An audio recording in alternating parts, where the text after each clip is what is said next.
परिचय ले लेना है। और अक्सर क्वेश्चन पूछा जाता है बिहार के भूगोल से, बिहार का ज्योग्राफी से क्वेश्चन पूछा जाता है। आपके पीआरटी, टीजीटी और पीजीटी में एंशियंट बिहार से क्वेश्चन नहीं आता है। क्वेश्चन आता कहाँ से है? तो बिहार में स्वतंत्रता आंदोलन, बिहार के स्वतंत्रता आंदोलन, इससे क्वेश्चन पूछे जाते हैं। और हर बार कम से कम 3 क्वेश्चन तो केवल इसी से आया है, 4 भी हो सकता है, लेकिन 3 से कम नहीं होगा कि बिहार के स्वतंत्रता आंदोलन की गतिविधियां क्या रही। 10 से 12 आंदोलनों को पढ़ लेना, काम निकल जाएगा। ठीक है, भूगोल के साथ बिहार में स्वतंत्रता आंदोलन, बिहार में स्वतंत्रता संग्राम, स्वतंत्रता संग्राम। नेक्स्ट बातें कर लेते हैं थोड़ा सा बिहार की अर्थव्यवस्था पर, बिहार की अर्थव्यवस्था पर कि बिहार की इकोनॉमी में क्या क्या चीजें जो है कवर हो रहा है। एकदम नहीं, ऐसे चीजों को बिल्कुल बर्दाश्त नहीं करते हैं। सब पुराना आदमी है फिर भी गड़बड़ कर रहा है। लेट आएंगे, डांट सुनेंगे, क्या फायदा उससे। ठीक है, लेट आइए तो बढ़िया है, ऊपर खाली है, चले जाइए आराम से, बैठिए ऊपर, अगले क्लास में एंट्री मार दीजिए। ठीक है, चलो सुनो, बिहार की अर्थव्यवस्था पर बात करेंगे। और एक क्वेश्चन पूछता है कि बिहार के जो मतलब विशेष व्यक्तियों से, पर्सनालिटी से, बिहार के विशेष व्यक्तित्व ये स्पेशल पर्सनालिटी कौन है, इन पर्सनालिटी से एक क्वेश्चन आपका पूछा जाना है। ठीक है, कहोगे कि सर बिहार में पॉलिटी, मेरे भाई बिहार में पॉलिटी कोई अलग से थोड़े होगा, जो देश का संविधान है वही बिहार में भी चलेगा। बिहार का अपना संविधान नहीं होता है। ठीक है, थोड़ा सा बता देते हैं यहाँ। अब यहाँ क्या है कि आप जब पढ़ रहे हो तो स्टेट से क्वेश्चन निश्चित रूप से पूछा जाता है। जैसे गवर्नर से पूछेगा, यहाँ विधानमंडल से पूछेगा, चीफ मिनिस्टर से पूछेगा। ये प्रश्न आपसे पूछे ही पूछे जाएंगे। ठीक है, एक तरफ से शुरू करेंगे पढ़ना, और क्लासेज आपके लगभग 10-12 क्लास तो लगेगा। ठीक है, 10-12 दिन में विधिवत रूप से इसको पढ़ लेंगे, और इतना अच्छा विधिवत पढ़ लेंगे कि शायद आपका क्वेश्चन ना छूटे यहाँ से। ठीक है, आओ, ज़्यादा से ज़्यादा डायग्राम बना के पढ़ना है। हाँ, मैप जहाँ जरूरत होगा वहीं ना मैप लगाएंगे जी। जबरदस्ती चाहता है तुम लोग कि हाँ बूस्टर लगाते रहिए। तो ना मैप जहाँ जरूरत होगा वहाँ मैप या तो हाथ से बना देंगे, और नहीं तो मैप लगा देंगे। अगर हाथ से बना देंगे तो अति उत्तम, हाथ से नहीं बनता है तो भी दिक्कत है। ठीक है, हाँ आसान है कि नहीं है? तो खोल दीजिए, खोल दीजिए, समस्या सबको हो रही है ना।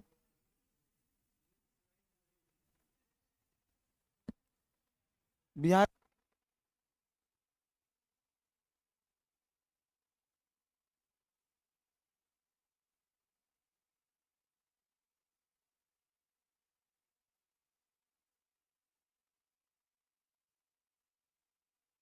फंसेगा सब।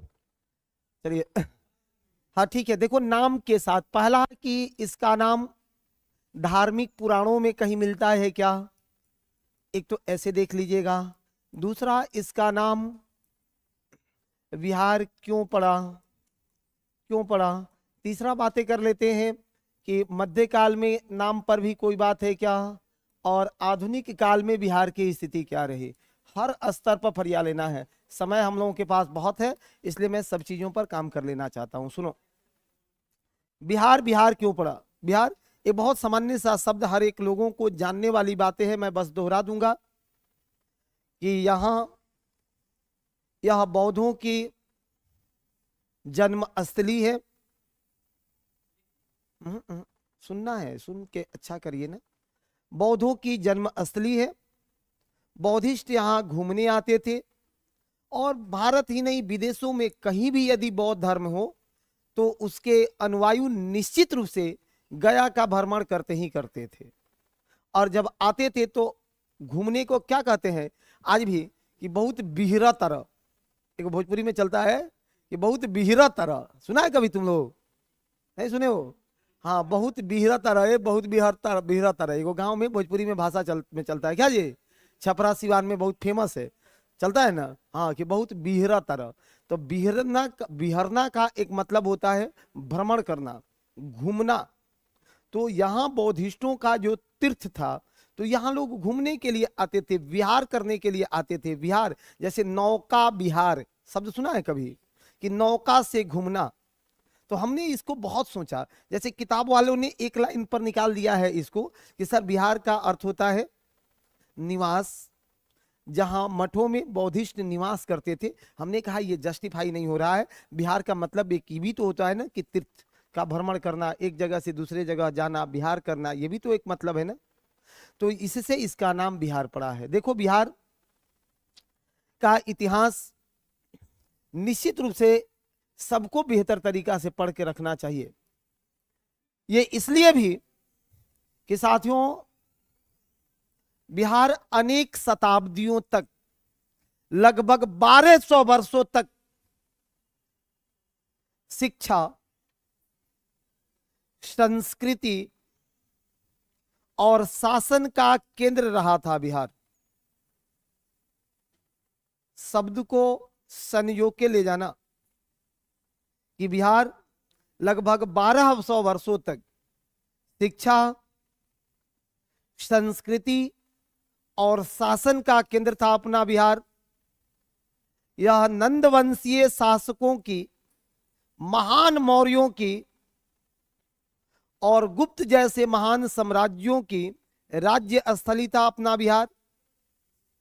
वहीं नालंदा विश्वविद्यालय, उदंतपुरी विश्वविद्यालय जैसे संस्थानों के द्वारा शिक्षा की जन्मस्थली रहा बिहार।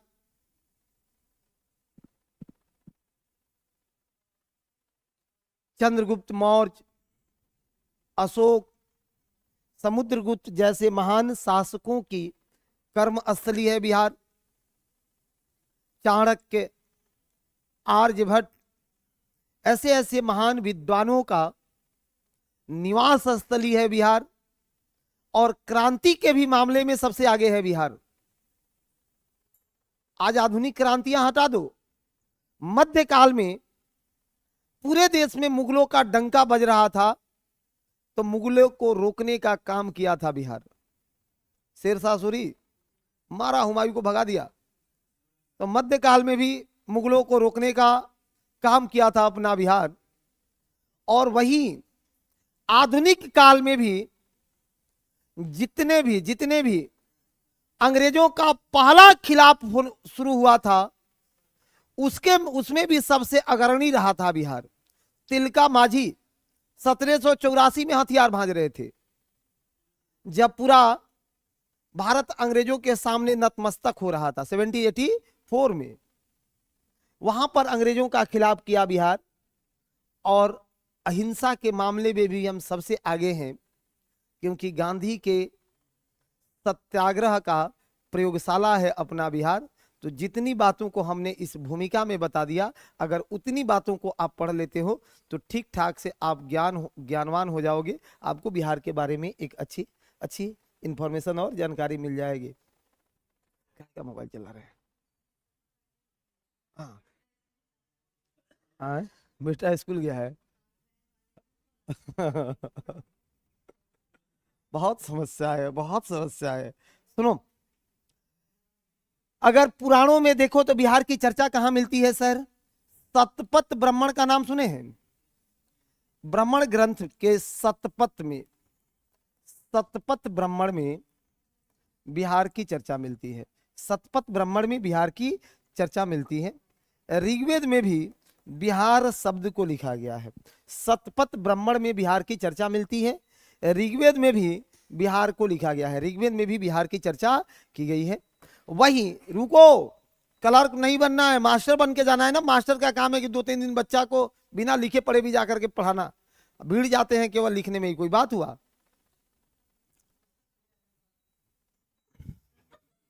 ये कौन जोकर आदमी घुस गया क्लास में?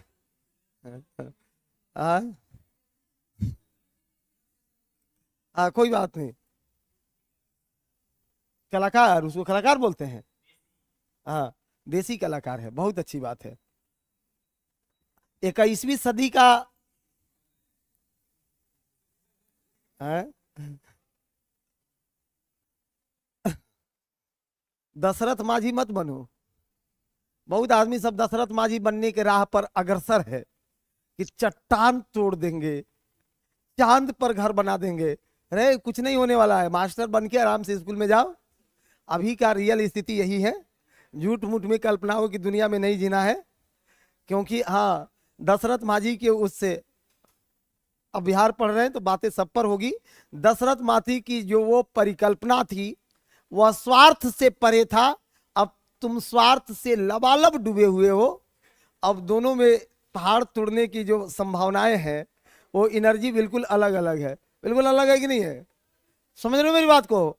दशरथ मांझी की जो पहाड़ तोड़ने की वो कहानी है वो स्वार्थ से परे है, लेकिन आपका जीवन में जो पहाड़ तोड़ने का कहानी है, हाँ, लबालब स्वार्थ से डूबा हुआ है। हाँ, कि बस एक बार मुस्का तो देता है कि नहीं है, जीवन इसी में चल जाता है। अरे खत्म हो जाएगा सब, हटाओ, कुछ नहीं बोलना है हमको। एक बार रिपीटेड करें, वीडियो को पीछे कर लीजिए। कुंती जी, आपके पास तो सुविधा है ना वीडियो पीछे जाने का, करके सुन लेना मेरे भाई। चलो, शतपथ ब्राह्मण में इसकी चर्चा है, लेकिन बिहार का ओरिजिनल बातें होती कहां से है? ये बिहार जो है ये अपभ्रंश है। ये एक अपभ्रंश है। किसका? बिहार का एक अपभ्रंश शब्द है बिहार का, जिसका अर्थ होता है तीर्थ यात्रा या निवास। जिसका अर्थ होता है तीर्थ यात्रा या निवास।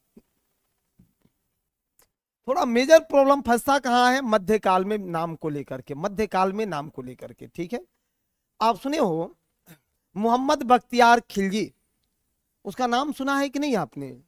सर, मोहम्मद बख्तियार खिलजी जिसने नालंदा विश्वविद्यालय को आग लगा दिया, उदंतपुरी विश्वविद्यालय जो गोपाल द्वारा स्थापित विश्वविद्यालय था उसको आग के में लहका दिया, और अपनी प्रशासनिक केंद्र को, अपना मुख्यालय बिहार शरीफ को बना दिया।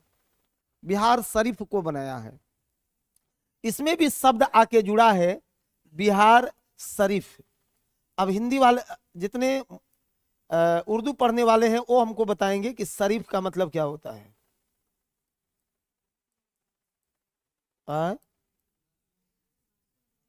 मासूम, नेक, और बताओ। अब जैसे मक्का शरीफ, मक्का शरीफ, तो मक्का मासूम तो नहीं कहोगे ना? हाँ, इसका सीधा अर्थ होता है पवित्रता से, प्योरिटी से, पवित्रता से, प्योरिटी से। मक्का शरीफ, कुरान शरीफ, ऐसे बोलते हैं ना। तो बिहार शरीफ, अब मध्यकाल में भी इस बिहार शरीफ को उन्होंने अपना मुख्यालय बनाया। शरीफ का मतलब पवित्रता होता है। कहा गया कि ये बिहार सबसे पवित्र जगहों में से एक जगह है, जहां कुछ पुस्तकों का आपको मैं जो है रिफरेंस देना चाहूंगा कि बख्तियार खिलजी ने बिहार हिसार ए बिहार लिखा, और तुर्क मुसलमानों ने अर्जे बिहार लिखा है। तुर्क मुसलमानों ने, जब यहाँ पर तुर्क आने लगे तो तुर्क मुसलमान अरसे बिहार लिखा है, अरसे बिहार लिखा है। तुर्क मुसलमानों ने बिहार के बारे में अरसे बिहार लिखा है। ये अरसे बिहार या अर्जे बिहार, अर्जे बिहार ज्यादा अच्छा शब्द है। अर्जे बिहार का चर्चा किया है, अर्जे बिहार का चर्चा किया है। दूसरा एक पुस्तक है, बड़ी शानदार पुस्तक है, मिनहाज उल सिराज का। नाम सुने हो क्या? मिनहाज उल सिराज ने लिखा था तबकात ए नासरी। उनकी पुस्तक कौन सी थी? हाँ, तबकात ए नासरी। उन्होंने भी तबकात ए नासरी में अर्जे बिहार शब्द को लिखा। तो केवल लिखना क्या है? मिनहाज उल सिराज का, मिनहाज उल सिराज का एक पुस्तक है तबकात ए नासरी, तबकात ए नासरी। और इस तबकात ए नासरी में भी अरसे बिहार की अर्जे बिहार की चर्चा की गई है, अर्जे बिहार की चर्चा किया गया है। बस नाम पर आपके साथ हम हैं।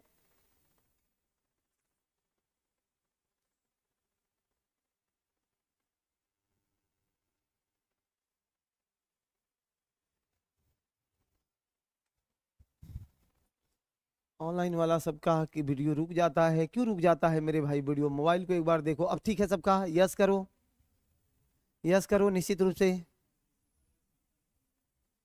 ना। एप्लीकेशन का क्षमता कम नहीं है। मिशन आईएएस का सब चीज बहुत तगड़ा है, क्षमता कम कैसे होगा? हाँ हाँ। तबकात नासरी सुनो, अब्दुल्ला की एक पुस्तक है तारीखे दाऊदी। अब्दुल्ला की एक पुस्तक है तारीखे दाऊदी। दो तीन किताब का नाम ये जरूर याद रखिएगा। अब्दुल्ला की एक पुस्तक है, अब्दुल्ला की एक पुस्तक है तारीखे दाऊदी, तारीखे दाऊदी, तारीखे दाऊदी। अब्दुल्ला की एक पुस्तक है तारीखे दाऊदी। और इस तारीखे दाऊदी में उन्होंने पटना को राजधानी बनाने की चर्चा किया था कि पटना को राजधानी बनाया जाना चाहिए। अब्दुल्ला एक विद्वान रहा है और तुर्क विद्वान है। उसने पटना को राजधानी बनाने की बात की थी। क्वेश्चन पूछना होगा तो क्या पूछेगा कि तारीखे दाऊदी किसकी रचना है? ये अब्दुल्ला की रचना है, यहीं से पूछेगा। निम्न में से किस पुस्तक में बिहार शब्द की चर्चा की गई है? तो पुस्तक तारीखे दाऊदी दे सकता है, इसमें भी बिहार की पुस्तक, बिहार की चर्चा की गई है।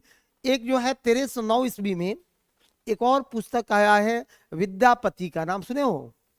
जहाँ निश्चित रूप से विद्यापति मिथिला के, जी हाँ मिथिला के जो है मिथिला के थे और बिहार के मैथिली कवियों में सबसे शुमार रहे हैं।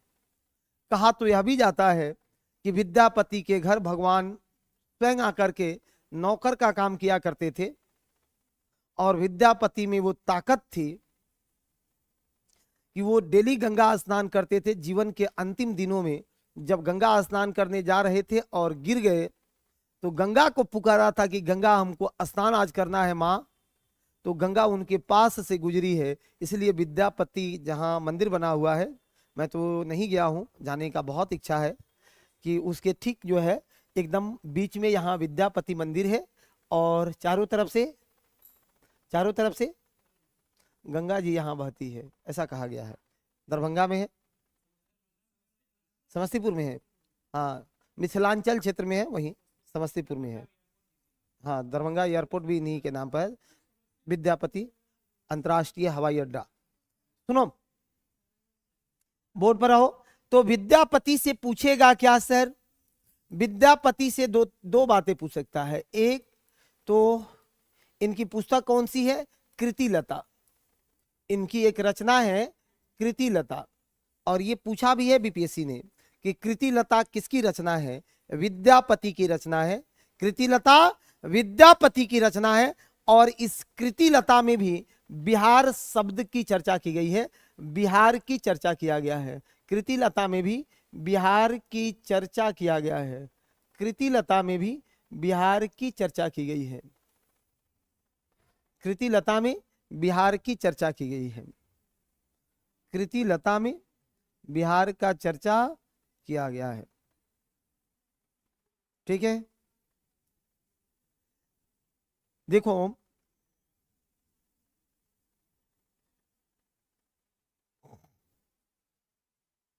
बिहार की चर्चा की गई है।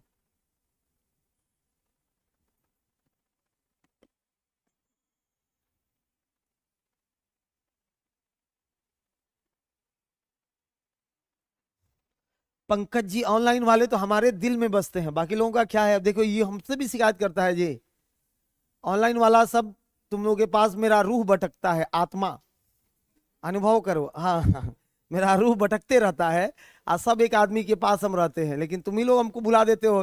हाँ ऑफलाइन वाले के पास तो हम बस खड़े रहते हैं, देखता है हर समय तुम लोग को देखते रहते हैं। अब मेरे ऊपर ब्लेम मत करना, ही कहता है सर ऑनलाइन पर ध्यान नहीं देते हैं आप लोग। ऑनलाइन वाले के साथ मेरा रूह है, आत्मा है, और हम भटकते रहते हैं। कभी अनुभव करना, आंख बंद करो, हम दिख जाएंगे कि तुम्हारे पास ही होकर खड़े होकर के पढ़ा रहे हैं। ठीक है, हाँ ये फीलिंग है। चलो हटाओ, यहाँ देखो, क्लासे नहीं दिखेगा तो 12-12 घंटा आंख बंद करना है। ठीक है ना आदमी, अरे आंख बंद करके एक बार अनुभव करो, और अनुभव करके फिर आगे बढ़ जाओ। अभी है कि उसी में फसल रहेगा कि हाँ अनुभव करके उसी में काहे तुम गड़बड़ करता है ये, हाँ भावनाओं को नहीं समझता है। आंख बंद करके और आगे बढ़ जाना है। चलिए सुनिए, बिहार का थोड़ा सा 10 मिनट इतिहास सुनोगे कि सर बिहार का सृजनात्मक इतिहास क्या रहा है। सबसे प्राचीन जो वंशों के बारे में चर्चा है वह बृहद्रथ वंश के बारे में चर्चा मिलता है बिहार में। समय मिला तो एंशियंट हिस्ट्री जबरदस्त है बिहार का। मन तो करता है कि जबरदस्त पढ़ाया जाए, लेकिन हम पढ़ाएंगे पक्का, लेकिन अभी पहले जो जरूरी है उसको पढ़ा दें, उसके बाद समय मिलेगा तो उस पर काम करेंगे निश्चित रूप से। सुनिए, अब बिहार का सबसे प्राचीन वंश बृहद्रथ वंश की चर्चा मिलती है। जो बृहद्रथ वो वसु का पुत्र, उसी वंश में जरासंध सबसे प्रतापी राजा होता था, जिस जरासंध की चर्चा महाभारत में की गई है। सबसे प्रतापी राजा था। आप राजगीर में जाओगे ना तो राजगीर में जरासंध अखाड़ा मिलेगा। अगर कोई राजगीर गया हो तो निश्चित रूप से देखा होगा, जरासंध अखाड़ा है।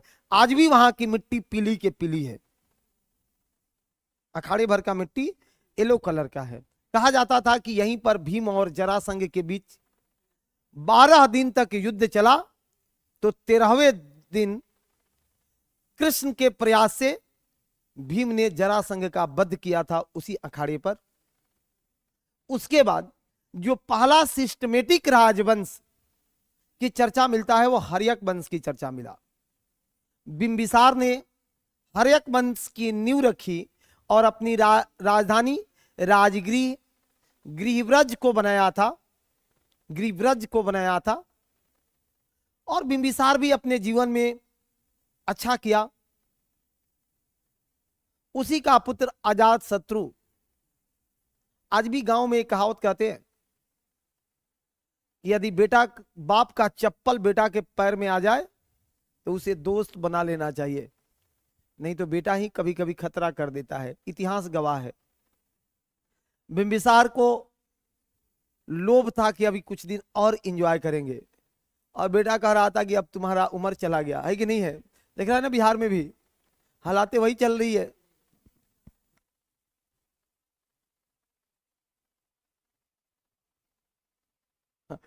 चलो माइक ऑन है।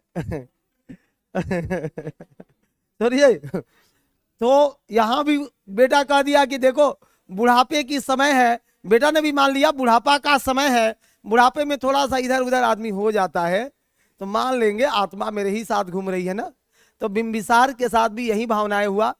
अजात शत्रु ने कहा कि बकस दो, बिंबिसार कहा भी रहेंगे, अजात शत्रु उड़ा दिया। देखा है, पितृहंता वंश, पितृहंता वंश। क्यों? अजात शत्रु ने बिंबिसार को और अजात शत्रु को उसका बेटा उदयन ने, और वही उदयन आकर के पटना को अपनी राजधानी बना लिया, पटना को अपनी राजधानी बना लिया। जब बातें राजधानी की हुई है इसलिए हम वहां से शुरू किए हैं कि राजधानी गृहव्रज राजगीर से शुरू होकर के और कहा पटना पाटलिपुत्र तक पहुंच गई। अब यहां एक वंश और बनेगा, शिशुनाग वंश, शिशुनाग के द्वारा बनाया जाएगा।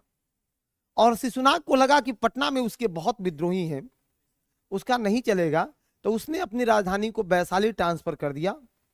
और उसी के वंश का एक होगा कलाशोक। महान राजा था कलाशोक भी, बहुत महानताओं को समेटा था, धार्मिक प्रवृत्तियों का था, बौद्ध धर्म का बहुत सम्मान किया। जब आप बौद्ध और जैन को निश्चित रूप से पढ़ के जाना अपनी परीक्षा में, भले ही एंशिएंट से क्वेश्चन न पूछा जाता हो, लेकिन बौद्ध जैन से क्वेश्चन पूछा जा सकता है। और जब भी इसको पढ़ना तो एक राजाओं का लिस्ट बना लेना कि कौन कौन से राजा हैं जो बौद्धिस्टों को संरक्षण देते थे और कौन जैनियों को संरक्षण दिया है। कौन आजीवक संप्रदाय से जुड़े थे, क्योंकि क्वेश्चन उसी तरह से फॉर्म किया जाता है कि इसमें से किस शासक ने जैन धर्म को संरक्षण दिया करता था, कौन बौद्ध धर्म को दिया करता था, ऐसा। अब ये क्वेश्चन नहीं पूछता है कि बुद्ध का जन्म कब हुआ था, महावीर का जन्म कब हुआ था, वो ट्रेंड निकल चुका है, उस पीढ़ी से आप अगली पीढ़ी के लोग हो, ठीक है। अब राजधानी वैशाली है।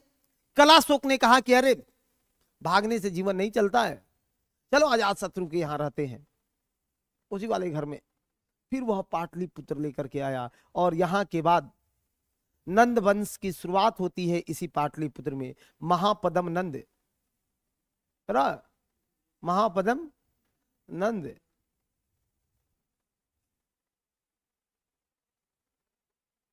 जो इसका उत्तराधिकारी।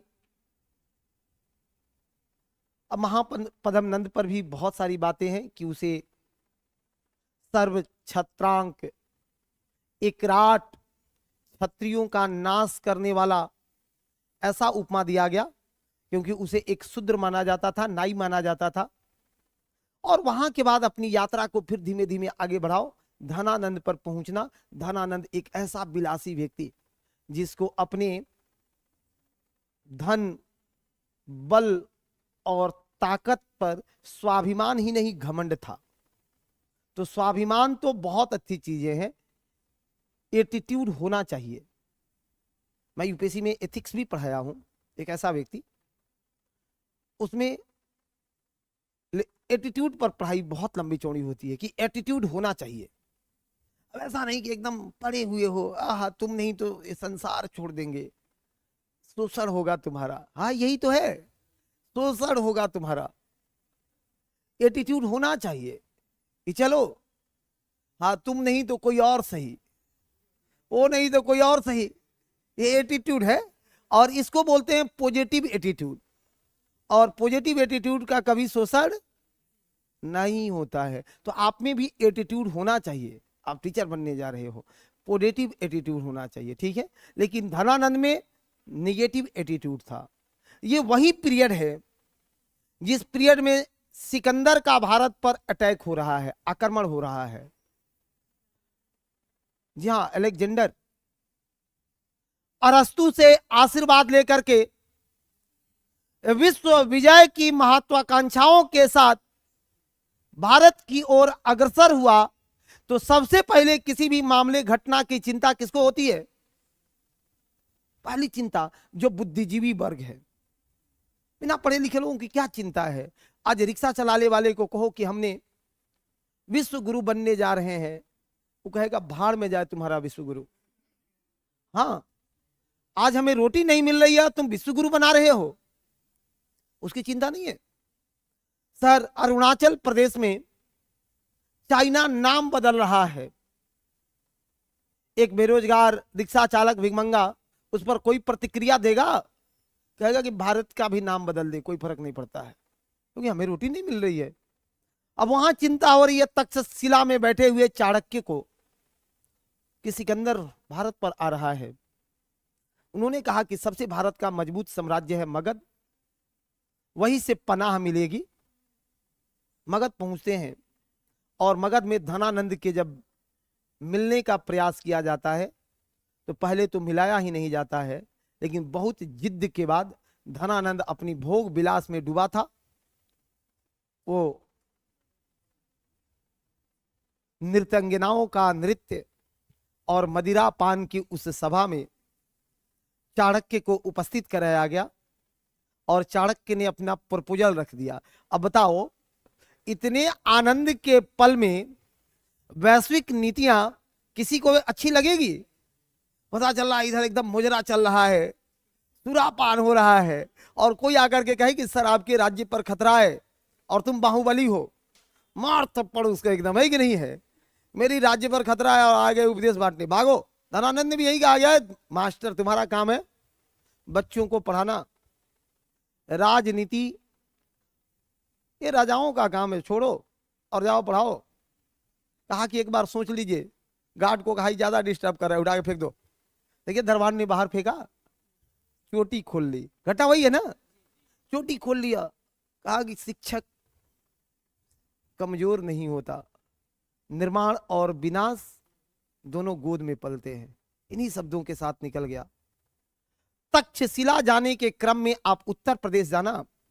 उत्तर प्रदेश के एक गांव में राजकीलम नाटक हो रहा था। उस नाटक का नाम था राजकीलम। उन्होंने देखा कि गांव के बच्चे नाटक कर रहे हैं राजकीलम, जिसमें एक लड़का राजा बना हुआ है और अद्भुत उस पर राजा खुल भी रहा है। उसकी शब्द, टोन, एटीट्यूड, सबसे पहले तो चाणक्य ने एटीट्यूड देखा। इसीलिए कहते हैं कि एटीट्यूड को बढ़ा लेना चाहिए इंसान को, नहीं है, एटीट्यूड बढ़ा लेना चाहिए। उन्होंने एटीट्यूड देखा कि गजब का बात है भाई, ये बनावटी राजा बना है लेकिन इसका एटीट्यूड वाकई में राजा की तरह है, शब्द राजा के निकल रहे हैं। वही जब उन्होंने उसको पकड़ लिया, ले जाकर के तक्षशिला में शिक्षित दीक्षित किया। लेकिन जो भी कोई विद्वान होता है अपने साथ ऑप्शन ए के साथ ऑप्शन बी कभी नहीं छोड़ता है, क्योंकि ऑप्शन ए कहां झटका मारेगा कोई नहीं जानता है। उसने कश्मीर के भी एक दुलारे को चाणक्य ने चंद्रगुप्त के साथ शिक्षित करना शुरू किया था। जब दोनों की पढ़ाई लिखाई हो गई तो एग्जाम तो होगा ना दोनों का। एक दिन चंद्रगुप्त सोया था और चाणक्य ने ऑप्शन बी को कहा कि ये तलवार लो, और देखो चाणक्य के गले में एक माला पड़ी है, वो माला निकाल के लाना है। ध्यान रहे, जगना नहीं चाहिए, जगना नहीं चाहिए, अगर जग गया तो फेल। वो आदमी गया, माला इधर उधर पकड़ा, हिलाया डुलाया, आकर के सरेंडर कर दिया। गुरुदेव कुछ भी करेंगे वो जगेगा, निकलना ही संभव नहीं है सर। क्या ठीक है। अगले दिन वो सोया था और चंद्रगुप्त को वही तलवार दिया गया कि जगना नहीं चाहिए। चंद्रगुप्त ने क्या किया, सर धड़ से अलग किया और तलवार से लटका के लाया कि गुरुदेव अब वो कभी नहीं जगेगा, है ना। उन्होंने कहा कि अब तुम ग्रेजुएट हो गया है कि नहीं है, चलो। और फिर देखिए, एक व्यक्ति और एक निष्ठा और एक अर्जुन, एक सारथी, इसलिए एक भी कम नहीं होता है। अगर एकलौता व्यक्ति दृढ़ संकल्पित हो जाए कि बदल देंगे ना, तो इतिहास अकेले ही व्यक्ति बदलता है। देखना, कभी भी झुंड में इतिहास नहीं बदलाया है। ये पूरे विश्व का इतिहास हमने देखा है कि कोई भी व्यक्ति झुंड बना के, टीम बना के, संघ बना के नहीं बदला है। अकेले चला और उसके पीछे कारवां चल दिया। किसी को देख लो विश्व में, नेपोलियन बोनापार्ट इकलौता व्यक्ति फ्रांस में चिल्ला रहा है क्या चाहिए। लोगों ने कहा सर रोटी, कहा कि मेरे पीछे लगो। क्या चाहिए, रोजगार, मेरे पीछे लगो। अकेले निकला, पूरा यूरोप लाइन में खड़ा कर दिया। नहीं खड़ा किया है। तो ये सब पढ़ना चाहिए, विद्यार्थी को बहुत अच्छे से पढ़ना चाहिए। और आप कमजोर समझते हो, बिल्कुल गलत बातें हैं। वैसे ही इस व्यक्ति ने पाटलिपुत्र पहुंचाया धनानंद को, यदि चंद्रगुप्त को। यहां देखा कि अरे वाह, इतनी बड़ी सेना डिमोटिवेट, और डिमोटिवेशन का एक दूसरा कहानी कि जिसके जो दुश्मन है उसी के बेटी से मोहब्बत हो जाए, ये जीवन का एक अलग ही क्षण है कि नहीं है। जैसे ही इस व्यक्ति ने पाटलिपुत्र का भ्रमण करना शुरू किया कि कहां से क्या अटैक हो सकता है, तब तक धनानंद की बेटी दुर्धरा, जिसको देखा नैनाचार हुआ, फिर प्रेम में समाहित हो गया। अब तो इसको कोई दरवाजा ही नहीं दिख रहा था। गुरुदेव ने कहा कि घूम लिया ये, गुरुदेव घूम लिया। बहुत चिंतित हो, दुखी हो, भरे और आसक्त मन से इन्होंने कहा कि देख लिया गुरु। क्या देखा? कहा कि पहले मेरे एक प्रश्न का जवाब दीजिए। उन्होंने कहा कि बताओ। देखो, एक चीज तो है कि जब जब कोई होनहार बना है ना, तय है कि अगर उसको होनहार है यदि वो, तो कोई ना कोई उसे बचाने वाला मिल जाता है। नहीं मिल जाता है। विषाद रोग एक होता है, आप नाम सुने हो विषाद रोग का? सबको होता है विषाद रोग, लेकिन सफल वही होते हैं जिनको कोई विषाद रोग से निकालने वाला मिल जाए। अर्जुन को भी कुरुक्षेत्र के मैदान में विषाद रोग हो गया था, वो भी विषाद से ग्रसित थे। कृष्ण से कहा कि पार्थ अब रथ को मोड़ते हैं। गांडीव हाथ से छूट गई कि एक छोटे से राज्य के लिए ऐसे महाबलियों को अगर मारा जाए तो इस राज्य को लेके क्या करेंगे। डिमोटिवेशन नहीं है क्या? डिमोटिवेशन का सबसे बड़ा उदाहरण कृष्ण ने कहा कि जिसको लेके आए वही डिमोटिवेट, किसी तरह बचाना तो पड़ेगा इसको। फिर उन्होंने पूरा गीता सुना दिया, क्या लेकर के आए हो, क्या लेकर के जाओगे, और चक्षु खुला तो अर्जुन के गांडीव पूरे युद्ध में रुके ही नहीं, कभी रुका है, सर्वश्रेष्ठ बना दिया। इसलिए जिसको जीवन में दिक्कत हो वो अगर और किसी से शेयर नहीं करता है तो हमसे करना। हाँ, विषाद रोग से आपको निकाल दिया जाएगा, खुली बात है। कोई समस्या हो, अब इस समस्या मतलब एक ही को समझता है अरे समस्या मतलब एक ही नहीं है जीवन में। समस्या मतलब केवल जहां तुम समझे हो वही समस्या नहीं है। किसी को इकोनॉमिकल प्रॉब्लम हो सकता है, किसी को किताब कॉपी की दिक्कतें हो सकती है, किसी को और दिक्कत हो सकता है। अब ऐसा नहीं है कि मैं सारा दूर कर दूंगा, लेकिन मेरे से जो हो सकेगा वो मैं कर दूंगा। किसी को इकोनॉमिकल प्रॉब्लम है, नहीं खर्चा चला पा रहा है, नहीं पढ़ पा रहा है, तो ऐसा नहीं है कि मैं उसका टोटल खर्चा ही निकाल दूंगा। मैं उसको तरीके बता दूंगा कि ये काम करो, तुम खुद कमा लो, मैं उसको हाथ पैर दे दूंगा, उड़ा दूंगा। अभी समझता है कि अच्छा वह चंद्रगुप्त मौर्य वाला प्रॉब्लम में निकालेंगे, ऐसी बातें नहीं है। अब चंद्रगुप्त मौर्य पर है, वहीं से यात्रा शुरू करेंगे, वहीं से यात्रा शुरू करेंगे मेरे भाई। इसलिए बिहार को सुना रहा हूं कि बिहार आप लोगों में प्रवेश कर जाए। ये कितना मैसेज करिए। सुधा जी सुनिए, आनंद लीजिए। कल क्लास नहीं चला था, कल मैं एक इमरजेंसी काम में था, इसलिए क्लास के शेड्यूल होने के बाद भी मैं कल क्लास नहीं लिया था। ठीक है, चलिए बहुत अच्छी बात है। अब पढ़िए, सुनो, आनंद लो। चंद्रगुप्त मौर्य दुर्धरा से प्रेम, चाणक्य से कहना कि बता हम चाहते हैं कि पुनः हम लोग तक्षशिला लौट जाएं। अब चाणक्य को क्या भावनाएं, सुनो। चाणक्य ने पूछा क्या हुआ, उन्होंने अपनी हकीकत बातें बयां कर दी कि आप देखें धनानंद की पुत्री दुर्धरा से प्रेम हो गया है, विषाद रोग में है। अब बताओ, जिसकी बेटी से प्रेम है, बाप को कोई मारेगा? यहां तो चाहेगा कि उसको कुछ भी कर दे, कि एक बार कह दे कि भाग सिमरन अपना जीवन जी ले इस खुश करने में सब मस्त रहता है कि नहीं? हाँ, नहीं सुना है, भाग जा सिमरन अब जी ले जीवन है। हाँ, जो भी है है कि दिलवाले दुल्हनिया ले जाएंगे, ऐसी बातें नहीं है। ठीक है, सुनो, कहानी जो है यही से मूव करती है। और चाणक्य ने जो बातें समझाई वो वाकई में हर एक विद्यार्थी को कॉपी में लिख लेना चाहिए। चाणक्य ने भी कहा था कि सुनो, कभी भी प्रेम राजा को, विद्यार्थी को, एस्पिरेंट को के लिए प्रेम नहीं बना है, या प्रेम बना है किसानों के लिए, व्यापारियों के लिए, उनको प्रेम होना चाहिए। इसलिए इस प्रेम से निकल जाओ। अगर इस प्रेम में पड़ोगे तो डूबोगे। कि राजा को, विद्यार्थी को, एस्पिरेंट को प्रेम नहीं होना चाहिए, उनके ऊपर तो महत्वाकांक्षाएं लदी हुई है। बहुत प्रयास के बाद चंद्रगुप्त ने पुनः एक बार हथियार संभाला। अब मैं उससे 20 कन्या वाला क्षेत्र को छोड़ रहा हूं, उधर मैं आपको नहीं लेकर के चलूंगा, नहीं तो कहानी और खींच जाएगी। ये कैसे 20 कन्याओं के अपने पक्ष में किया गया और धनानंद का अंतर तो गत्वाबद्ध होता है। लेकिन दुर्धरा को भी देखना कि दुर्धरा से पुनः विवाह होता है किसका? चंद्रगुप्त मौर्य का। आप जिसके लिए मर रहे हो सफल हो जाओगे, वही बरमाला लेकर के खड़ी मिलेगी, दौड़े चलाएगा वो, कहिए दिया। कहानी निकाल कर लाना अशोक पर। सुनो, चंद्रगुप्त मौर्य, उसका उत्तराधिकारी बिंदुसार दुर्धरा का पुत्र था। एक घटना और इसमें जुड़ा हुआ है कि जो आपके रणनीतिकार है ना, वो बहुत ऐसी चीजें आपके जीवन में गढ़ते रहते हैं जिसको आप गलत समझते हो, जैसे आपके अभिभावक, लेकिन उनका सोच बहुत दूरदर्शी होता है।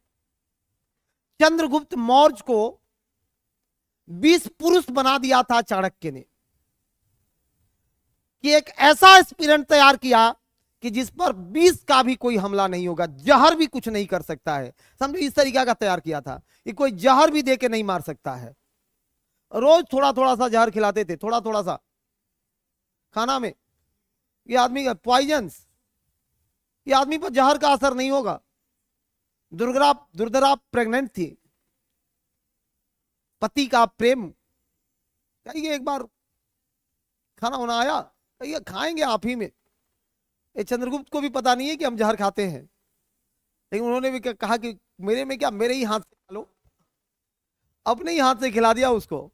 वो तो प्रेम का सौगात दे रहा था ना, लेकिन उसको जहर लगा और देखना वो व्यक्ति मूर्छित होकर के गिर गई। और दुनिया का पहला शल्य चिकित्सा हुआ दुर्धरा का, ऑपरेशन।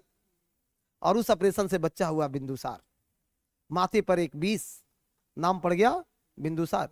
अच्छे बाप के बड़ा बिलासी टाइप का औलाद भी होता है। जी हाँ, दुर्धरा चली गई है। प्रेम में खतरा नहीं होता है जी, सबसे ज्यादा खतरा तो उसी में है, होता है कि नहीं। सब एक बार मिलने के चक्कर में कितना आज तक जो है शहीद हो गया। एक बार मिल लो, पता चला इतना जूता गिरा कि अब मिलने लायक नहीं है। यही तो खतरा है। कहानी बढ़ती गई। वह बिंदुसार को देखो, 16 शादियां किया, 101 बच्चों का पिता, अपना जीवन का सारा एनर्जी लगा दिया उसी में, कहीं कुछ नहीं किया है। हाँ हाँ, अरे भाई 101 बच्चे होते हैं किसी के। 101 बच्चों का था बाप। हाँ, कितना साल अभी गुना कर रहा है सर कि 101 मने कितना। अरे 16 गो थी भी तो ज्यादा, औसत से ज्यादा थोड़े हुआ। 16 छक 96, 6 गो तेउबरा हो जाता है। इसमें ज्यादा परेशान होने की बात है जी नहीं है। 16 रानियां थी तो 16 छक 96। गांव में 6 गो बच्चा नहीं मिलता है एक आदमी को, तो औसत में था। ऐसा बात नहीं है कि औसत से ऊपर था। हाँ, उधर इकलौता था, यही दुखद बात थी, है कि नहीं है। चलो हटाइए। अब उन्हीं के एक महत्वाकांक्षी पुत्र जन्म लेता है, अशोक। अब इतने थे कि इसमें कंट्रोलिंग कहां रहेगा। अरे इतने थे, 101 पर कंट्रोल रहेगा, पता चलेगा आप यहां। हाँ, राजाओं के घर में न आए।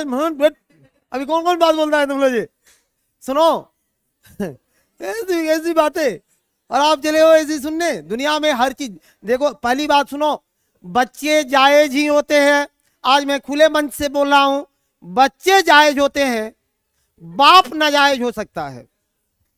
ये सुप्रीम कोर्ट का जजमेंट है कि सर बच्चे नाजायज कैसे हो गए।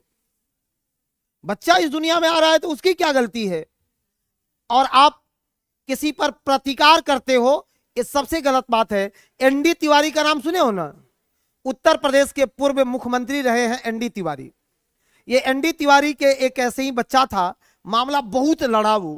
तो सुप्रीम कोर्ट ने जजमेंट दिया कि सर आज के बाद शब्द बदल देना, नाजायज बच्चा नहीं, नाजायज बाप होता है। बदल के कहना इस बच्चे का नाजायज बाप है वो। और आज देश में देख रहा है, एक बेटी घूम रही है, कह रही है मेरा नाजायज बाप जो कानून बना रहा है। हाँ, नाम नहीं लूंगा मैं। हाँ, ठीक बातें नहीं होगी, ठीक है, रुको। अरे मगध पर रहने दो, फिर घुमाओ मत हमको, घुमाओ मत। अब अशोक महत्वाकांक्षी व्यक्ति, देखा कि बिंदुसार को सुसीम से बहुत प्रेम है। सबसे बड़ा बेटा सुसीम था, बहुत मोहब्बत थी सुसीम से। कहा कि राजा तुम्ही को बनाएंगे। लेकिन अशोक में महत्वाकांक्षा कूट कूट के भरी थी। आया और 99 भाइयों को काटा और अगम कुआ में डबका दिया कि इसी में रहो। राजा बना। फिर कलिंग का युद्ध, वो विभत्स घटना जहां लगभग 1 लाख लोगों की मृत्यु हुई थी और 1.5 लाख लोग बिना हाथ पैर के उसमें कूद रहे थे। उस विभत्स घटना ने अशोक को द्रवित कर दिया। अशोक अपने घर पर भी बड़ा परेशान था। तो एक 7 साल का बच्चा उसको गाइडलाइन कर रहा है कि क्या चाचू, सुसीम का बेटा था, निग्रोथ, 7 साल का था। अशोक को चाचू क्या दिक्कत है। कोई नहीं, बच्चे हो तुम, नहीं समझोगे। कहा बच्चे ऐसे नहीं होते हैं, child is the father of man. बच्चे भी बाप बन जाते हैं, नहीं बनते हैं। आगे छोड़ो ये सब, चलो शांति की दुनिया में। और उसके शब्दों से अशोक प्रभावित हुआ, अब बौद्ध धर्म को स्वीकार कर लेता है, उपगुप्त से दीक्षा लिया। तब तक अशोक भी आगे बढ़ चुका था। इसकी भी 4 रानियां थी। अब इसके रानियों पर बात नहीं करेंगे, नहीं तो और खिंचाएगा कहानी, है कि नहीं है। कैसे कारुवाकी को, उज्जैन का गवर्नर था ना, तो ऐसा व्यक्ति था। हाँ देखो महान लोग तो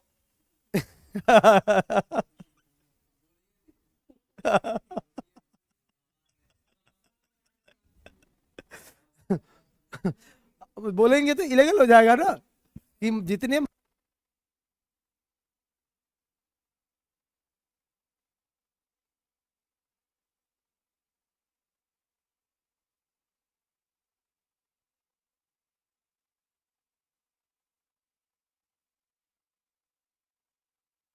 महान, 12 शादियां उसने भी किया है कि नहीं है। मैं जितने महान को पढ़ता हूं, अंबेडकर साहब शिल्पकार, नहीं है। हाँ बिहार में भी देखो जितने महान है, हाँ इस सब की भी, अभी आधुनिक महान लोगों को मैं बता रहा हूँ। थोड़ा हटाओ, नहीं तो कहीं ज्यादा खुलेंगे तो आज ऐसे ही खुले हुए हैं, पता ना क्यों, है कि नहीं है। चुनाव का समय है और गाइडलाइन बहुत है मेरे ऊपर, मेरे ऊपर गाइडलाइन बहुत रहता है यार। सबको पता है मैं बहुमुखी आदमी हूं, ज्यादा बोल दूंगा। थोड़ा हटाओ। अशोक, अब अशोक में जब पढ़ते चलो तो अशोक में एक चीज पढ़ लेना कि सर सुधरा तो गजब का, इसने क्या चला दिया, धम्म नीति। धम्म नीति, ये धम्म, ये धर्म नहीं है, एक नीति है। वो खुद से एक बौद्धिस्ट है लेकिन उसका राज्य बौद्ध नहीं है।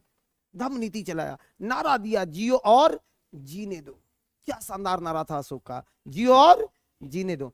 आज भी लगता है कि अशोक मेरे सामने खड़ा है, मैं इतना अशोक को पढ़ा हूं, क्योंकि उसने जो कही आज वो चरितार्थ हो रहा है। हम लोग भी कहते हो ना कि क्यों इसमें पड़े हो यार, जियो और जीने दो, यादें अशोक की आ जाती है। उसने माँ पिता और बड़ों के प्रति सम्मान की बातें की है, नौकर दास गुलाम पशुओं के प्रति करुणा का बात किया है कि प्रेम करो। कितनी अच्छी बात है।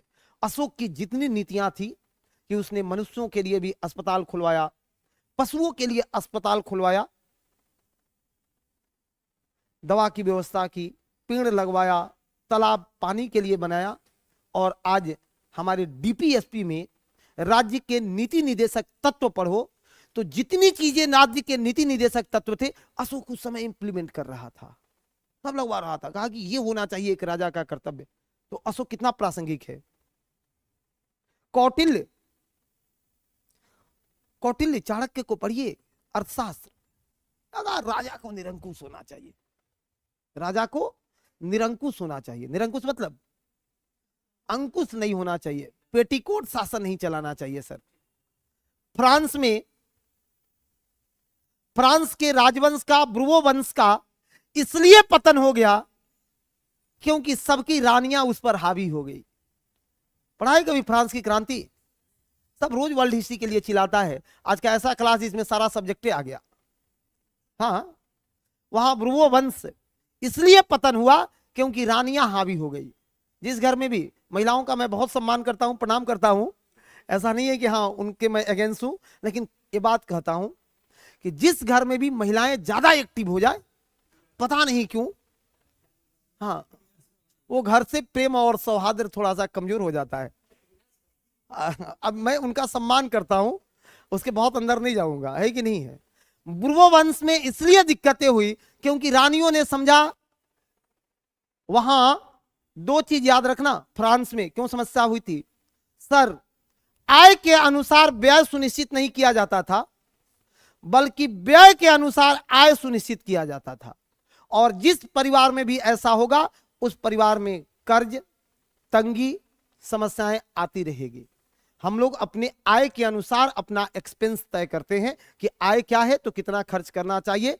इसी पर तो लिखा गया ना कि जेती पांव पसारिए तेती लंबी सौर, उतना ही पांव पसारो ना।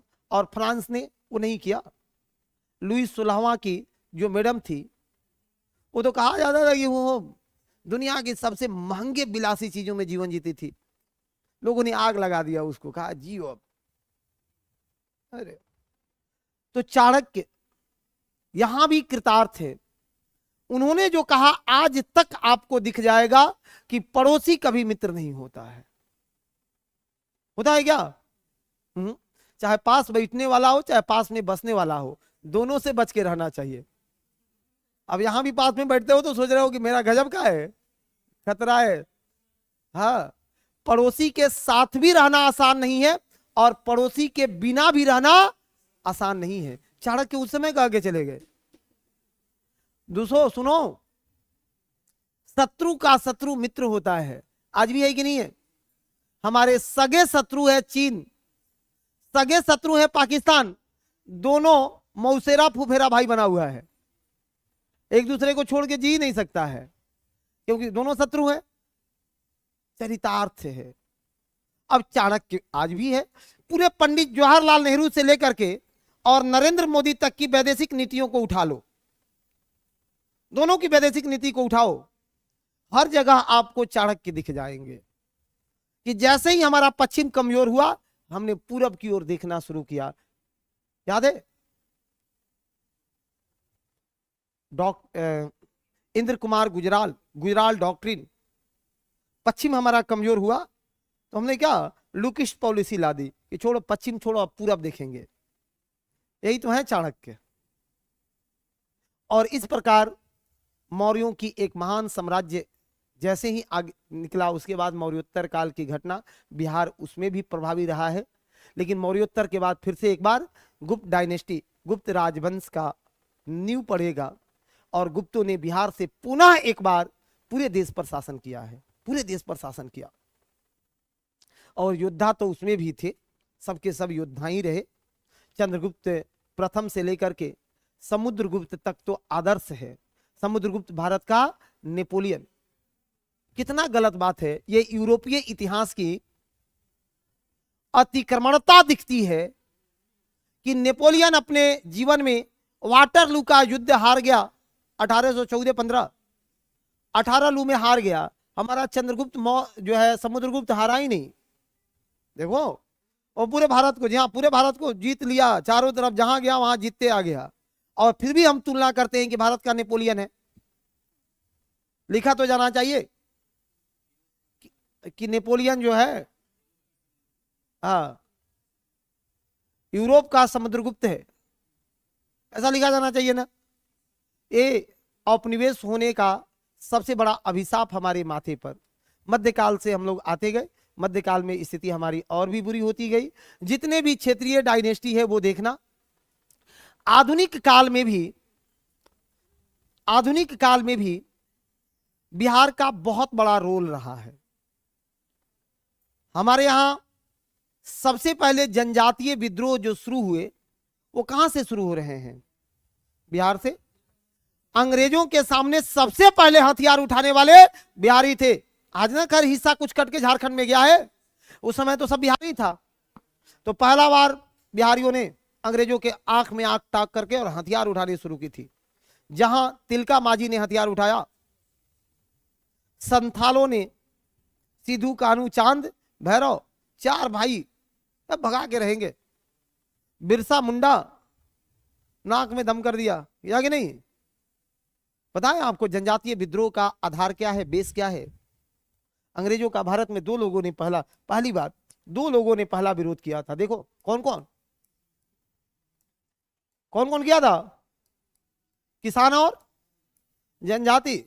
किसान और सर, कहीं भी विद्रोह कहां होता है, विरोध कहां होता है?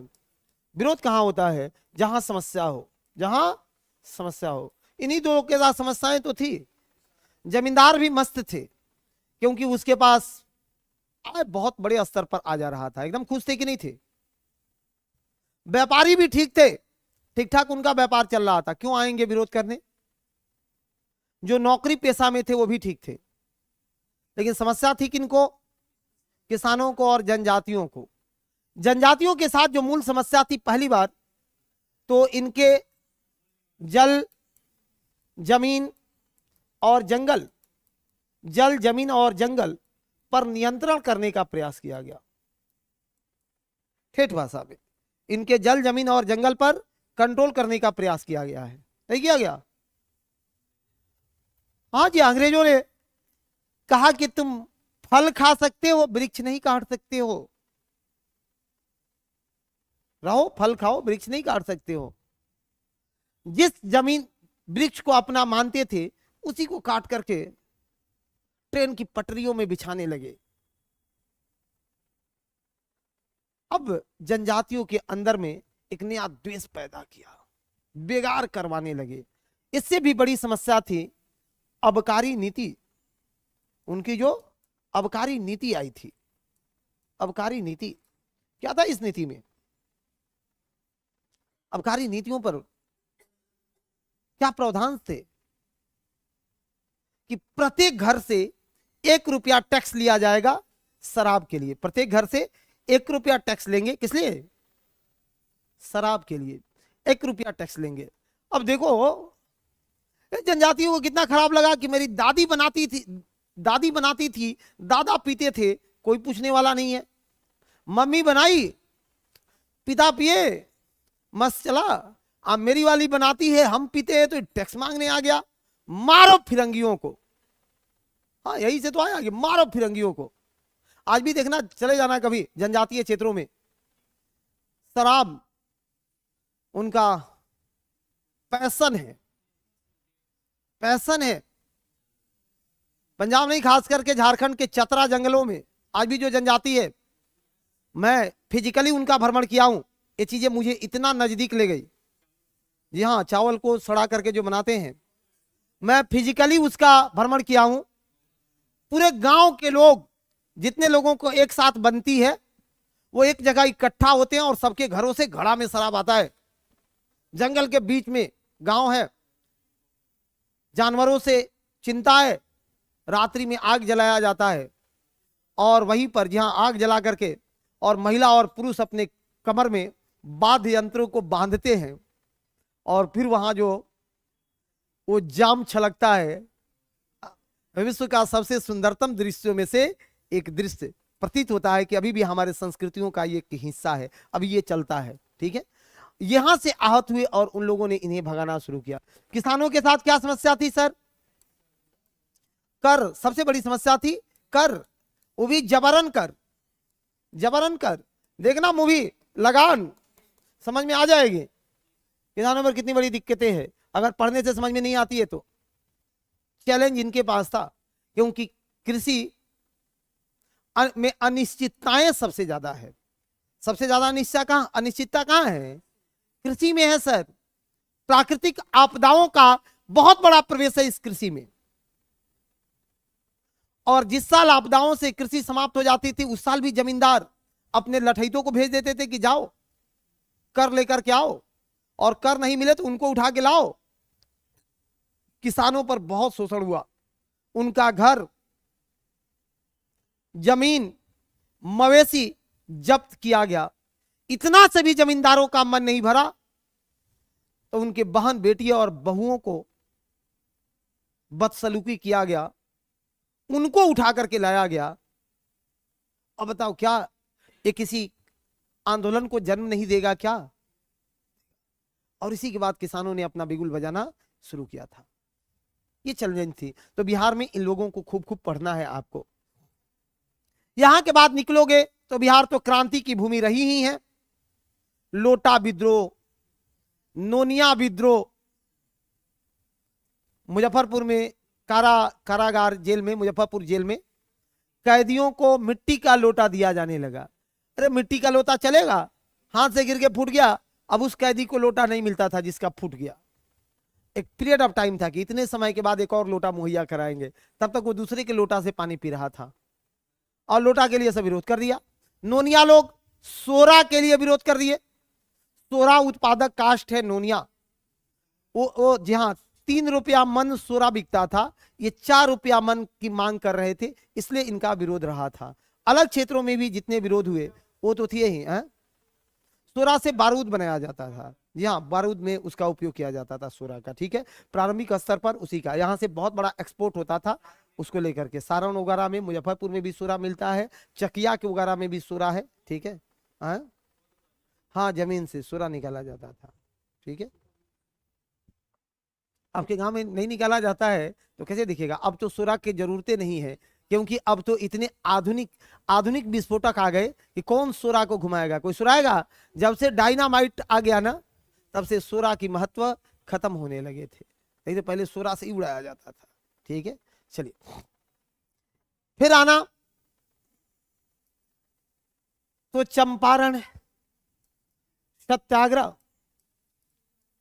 इसने जो लकीर खींचा वो पूरे देश के लिए एक आदर्श लकीर है, पूरे देश के लिए एक आदर्श लकीर खींच दिया, पूरे देश के लिए एक आदर्श लकीर खींच दी।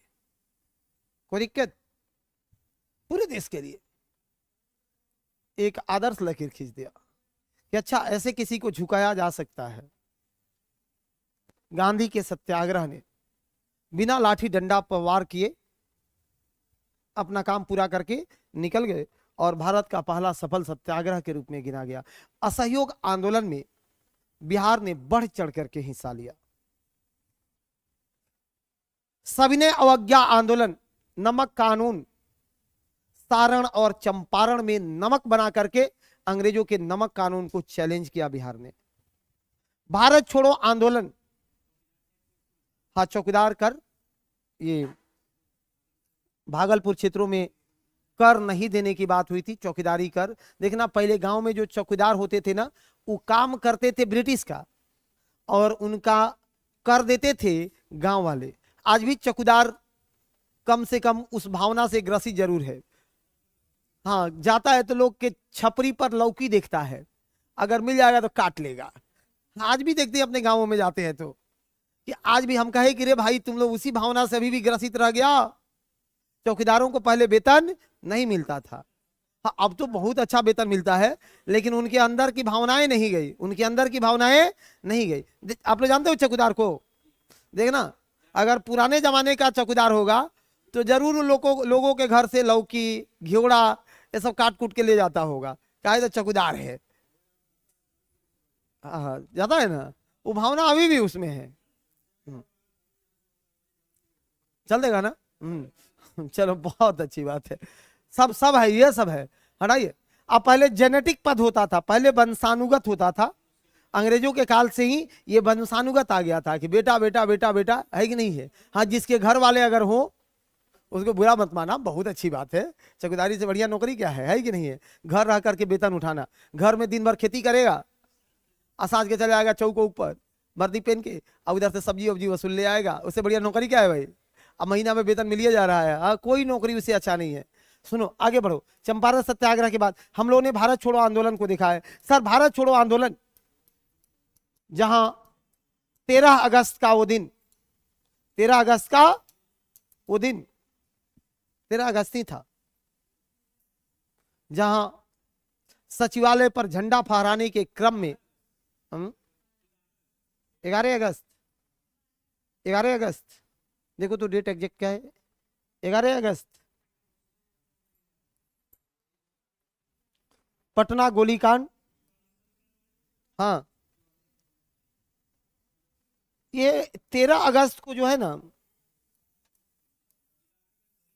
हाँ 13 अगस्त को कटिहार में एक लड़का, 13 वर्षीय लड़का था, उसने जो है ये काम किया था। हाँ ये 11 अगस्त है, बिल्कुल ठीक है, डेट एक दो दिन आगे जा रहा था। 11 अगस्त को उन 7 विद्यार्थियों की शहादत पूरे देश को एक नया दिशा दिया था। सातों में मैं तो वैसा कभी कितना भी मैंने क्रांति पढ़ा, पूरे विश्व में पढ़ा, लेकिन जो मेरे हृदय को इसने छुआ है घटना ने, वो किसी ने नहीं छुआ। विद्यार्थियों का एक आलम जिसमें मैक्सिमम नाबालिग थे, 11-12 के लोग थे, लेकिन सपने यही था कि आज झंडा को फहराएंगे। जी आर्चर जिला अधिकारी हुआ करता था, WG आर्थर जिला अधिकारी होता था।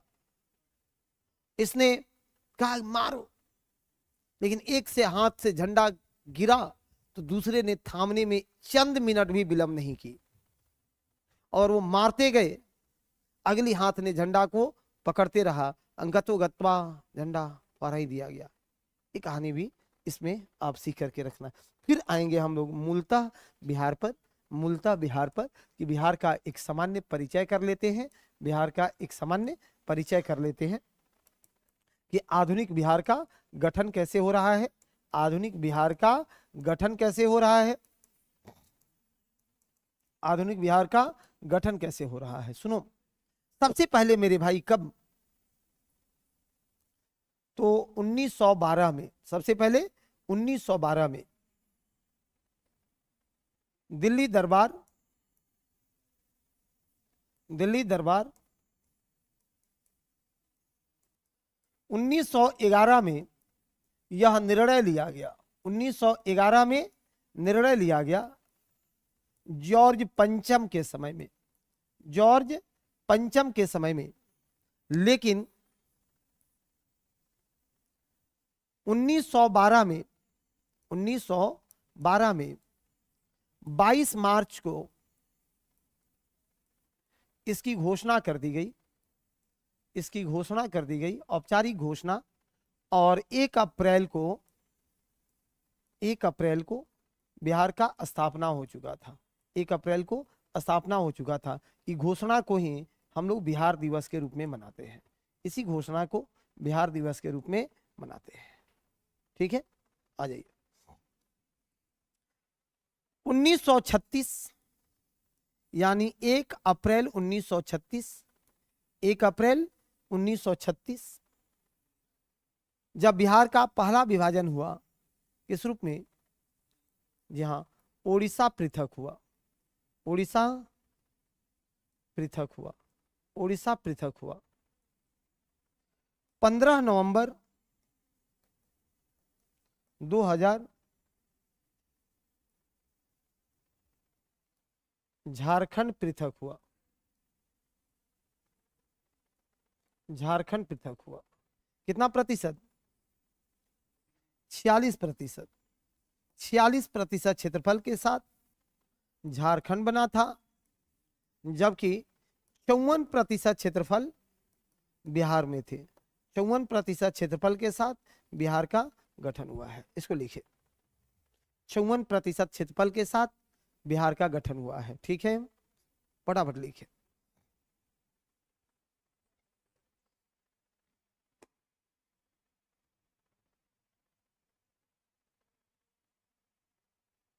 ठीक है, चलिए। ऑनलाइन वाला सब दिक्कत नहीं ना है, किसी को दिक्कत हो तो बताओ भाई। तुम ही लोगों से ये जग है, संसार।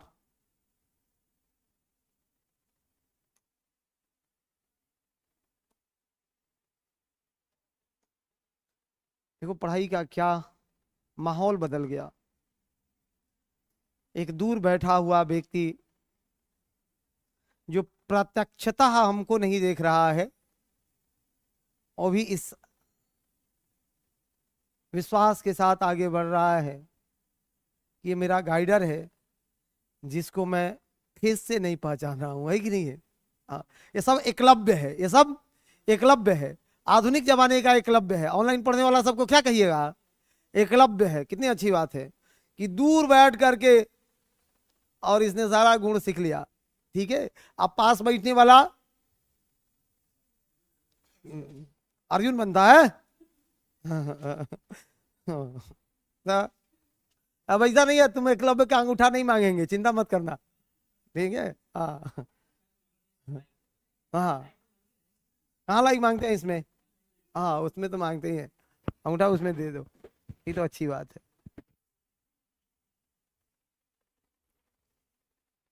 हमको भी कल बहुत अफसोस हुआ, आप लोगों को नहीं पढ़ाए। एट ए टाइम हम आ रहे थे कोचिंग और हमको दूसरे जगह जाना पड़ा, इसलिए पूर्व में सूचित नहीं था। हम आ रहे थे कल कोचिंग, लेकिन रास्ते से हमको रिटर्न होना पड़ा, तो नहीं आ पाए। और आपको एट ए टाइम पता चला होगा कि आज हम नहीं आएंगे। बहुत लोगों को सरप्राइज लगा होगा है? कि जो आदमी 1 मिनट विलंब नहीं करता था, कल नहीं आए थे? आप भी नहीं आए थे? कैसे पता था आपको कि हम नहीं आ रहे हैं? हाँ, हाई कह रहा है कि हम हनुमान हैं आपके साथ, बातों को समझ जाते हैं। लो, चलो। हाँ, क्षेत्रफल का ये झारखंड 46% क्षेत्रफल लेकर अलग हुआ था, अब बिहार 54% क्षेत्रफल में अलग हुआ था। ठीक है, समझिए। बिहार का जब डिवीजन हुआ सबसे आखिरी बार कब हुआ था? 15 नवंबर 2000 को, बिरसा मुंडा के जन्म दिवस पर, बिरसा मुंडा जयंती पर, बिरसा मुंडा जयंती पर, बिरसा मुंडा जयंती पर। दिक्कत है? सुनिए, तो जो बिहार का क्षेत्रफल था पहले ना, इस क्षेत्रफल में से 46% क्षेत्रफल झारखंड को मिला है, 46% झारखंड को है, और 54% बिहार में है। 54% किसको है? बिहार को है। 56, हाँ 56 या 57 था, 56 था। 18 इधर उधर और 38 इधर, 8 8 16 56, ठीक है। 18 38 56। चलो और बताओ, क्या सोच रही हैं? तो अभी दोनों का जोड़ लीजिए ना। हाँ, नहीं 52 ही होता था, 2 बढ़ा हुआ है, 52 ही था। हाँ 52 ही था। चलिए आगे बढ़ाएं, आगे बढ़ाएं मेरे भाई, यस करो। एक काम करते हैं, बिहार का पहले भूगर्भिक संरचना और धरातलीय स्वरूपों को पढ़ लेते हैं। मेजर हेडिंग लगा लेना, बिहार का फिजियोग्राफी, फिजियोग्राफी या बिहार, मेजर हेडिंग लगाओ, बिहार की भूगर्भिक संरचना और धरातलीय स्वरूप, बिहार की भूगर्भिक संरचना और धरातलीय स्वरूप।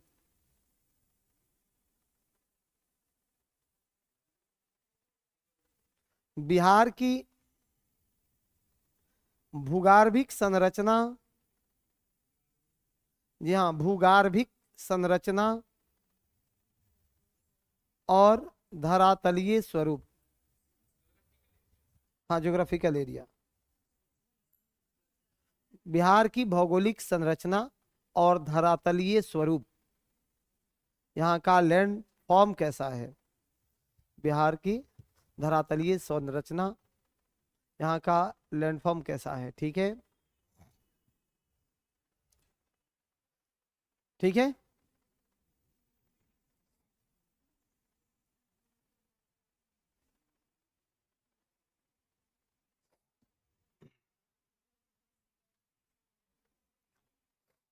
बिहार का क्षेत्रफल कितना है? हाँ 94,163। राज्यों में क्रम कौन सा है? हाँ, तेलंगाना जब डिवीजन हो गया तो तेलंगाना एक बढ़ जाएगा ना, क्योंकि तेलंगाना भी हमसे बड़ा है, तेलंगाना भी हमसे बड़ा है, 13वां हो जाएगा। ठीक है, दूसरी बात है कि बिहार का राज्य गीत कौन सा है?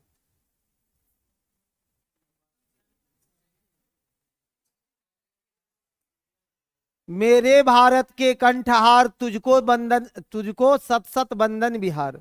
नहीं सुनाई क्या तुम लोग? कौन गाएगा पूरा गीत? मोबाइल से देखे कौन गाएगा?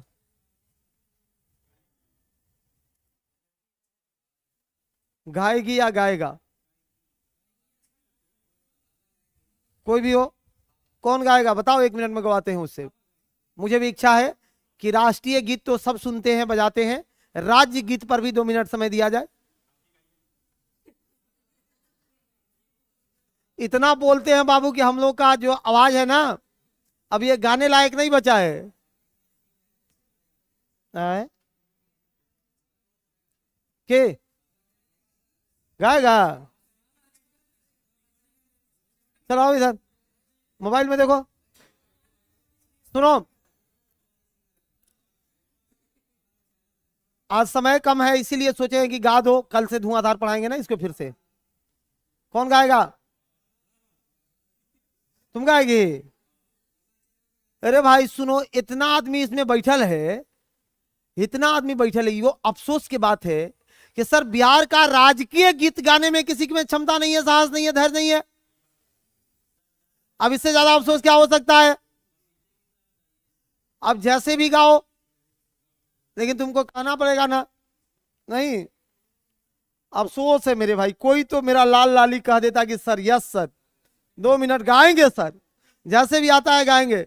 अरे लता मंगेशकर एक ही न थी, बाकी उसको हटाओ ना। हमको जो मेरा राग है, सुर है, ताल है, आता है, गाएंगे। कम से कम आपको बोर्ड पर चढ़ने का कॉन्फिडेंस तो आज ही हो जाता ना, कि आप स्कूल में जा रहे हो तो बोर्ड पर चढ़ करके बच्चों के सामने क्या बात करोगे। हो जाता कि नहीं हो जाता? गलतियां हो जाएगी तो क्या हो जाएगा, छोड़ो, चलो निकलो तब इससे। अब प्रार्थना कौन सा है बिहार का? आ? हाँ, मेरी रफ्तार पर सूरज की किरण राज करे, मेरी रफ्तार पर सूरज की किरण नाज करे, मेरी रफ्तार पर सूरज की किरण नाज करे। ये गीत है और एक प्रार्थना है, ये गीत है, एक प्रार्थना है। बिहार का राजकीय गीत एक बार पढ़ना, बहुत अच्छा लगता है। और हमें पूरा याद नहीं है, नहीं तो आपको पक्का सुना देते, ठीक है। हाँ, बस मुखड़े याद हैं उसके, बाकी तो जितना हमको जरूरत है उतना तो सुनाई दिए ना। लेकिन हमने उसको 5-10 बार 20 बार पढ़ा है, हमको बहुत अच्छा लगता है। पिछले बहुत दिन हो गया उसको पढ़े हुए, इसलिए पूरा याद नहीं है, नहीं तो बहुत अच्छा लगता है, ठीक है। चलिए,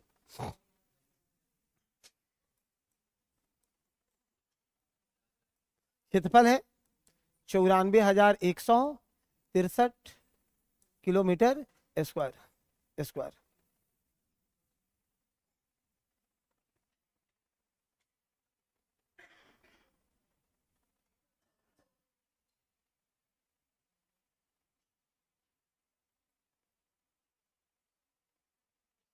बिहार जो है, इसकी आकृति कैसी है? किससे आकृति है? आयताकार, आयताकार। और इसका जो वेस्ट साइड है, इसका जो वेस्ट है, यहाँ ब्रेथ चौड़ाई ज्यादा है किसकी तुलना में? हाँ, ईस्ट की तुलना में। वेस्ट में चौड़ाई ज्यादा है ईस्ट की तुलना में, ईस्ट की तुलना में। और नॉर्थ ईस्ट, नॉर्थ साउथ लंबाई कितना है? 345, जबकि ईस्ट वेस्ट 483। अगर एक संरचना में बांधोगे ना कि बिहार की संरचना कैसी है, तो हम तो इसको नावनुमा संरचना मानते हैं।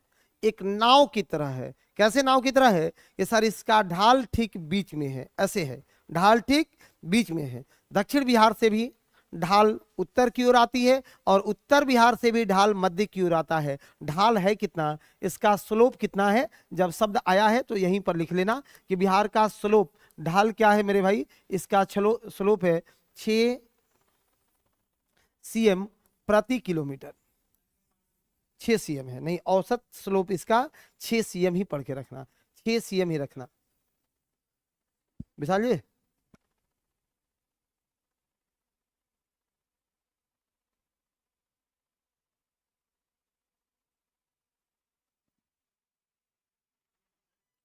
सर हम गा दें? क्या बात है। इसका स्लोप कितना है? 6 cm प्रति वर्ग किलोमीटर। बहुत अच्छी बात है। देखिए, ऑनलाइन वाला सब इतना दूर होकर के भी कितना मेरी बातों को मानता है, उसमें सब ऑफर कर रहा है कि सर हम गा दें, गवाएं। हाँ, देखिए ये सब पकड़ रहा है बाबू आप लोगों को कि ये सब सर गूगल करके कॉपी पेस्ट करके डाल देगा, है कि नहीं है?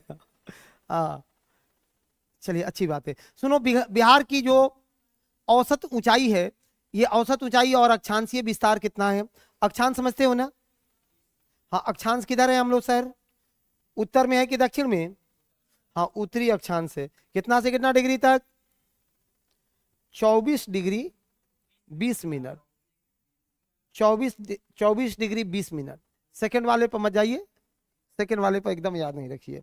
जबकि सबसे लास्ट में क्या है? 27 degree 31 minute. 27 degree 31 minute. 27 degree 31 minute क्या है विस्तार? 27 डिग्री 31 मिनट। दिक्कत है? देशांतरीय विस्तार क्या है? जी हाँ, देशांतरीय विस्तार क्या है? यहां लिख देते हैं देशांतरीय विस्तार। ये कहां से शुरू हो रहा है? 83 डिग्री 19 मिनट से, 83 डिग्री 19 मिनट से। ये 83 डिग्री 19 मिनट से शुरू हो रहा है, 83 डिग्री 19 मिनट से शुरू हो रहा है। और कहां तक? जी हाँ, 88 डिग्री 17 मिनट तक है।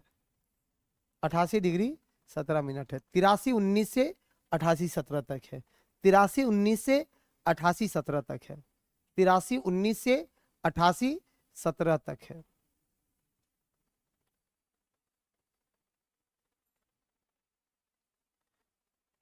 औसत ऊंचाई क्या है बिहार की?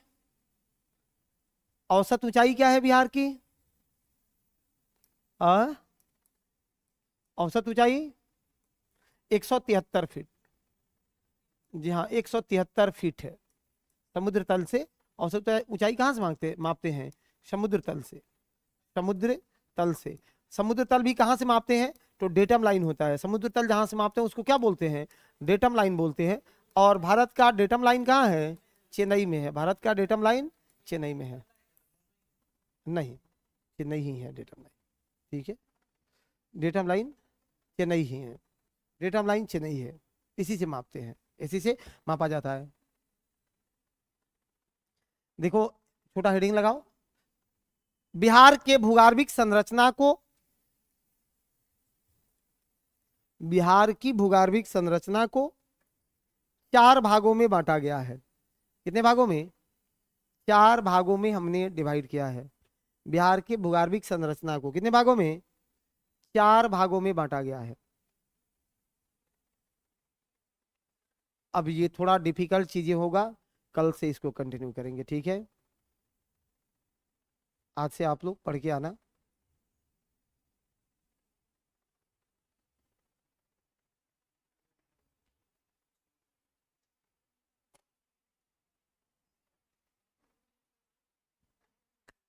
डेटम लाइन बोलते हैं उसको।